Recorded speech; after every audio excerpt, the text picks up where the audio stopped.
আমাদের দাবি রয়েছে, দেখেন আমরা গত মে মাসের 7 তারিখ এবং 15 জুন গত মাসের 15 তারিখে আমরা এখানে অফিসে চেয়ারম্যানের কাছে আমরা একটা আবেদন রেখেছিলাম ডেপুটেশনের মাধ্যমে, যে আমাদের জেআরবিটির যে এমটিএসের গ্রুপ ডি যে কোর্সটি রয়েছে সেটি আজকে 5 বছর হতে চলেছে।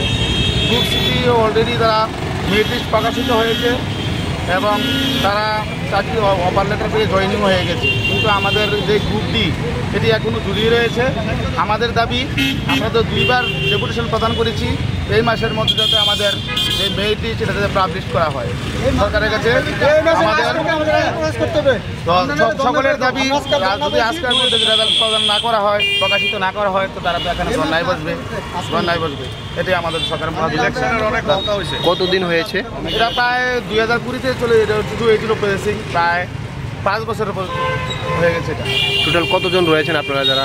আমরা এখানে আজকে প্রায় 70-80 জনের মতো এখানে এসেছি। এমনিতে আপনাদের কতজন হয়েছেন? আমরা 2500 পোস্ট আমরা কোয়ালিফাই হয়েছি, মুভিক এবং বাইবাই প্রায় 12,000-এর মতো।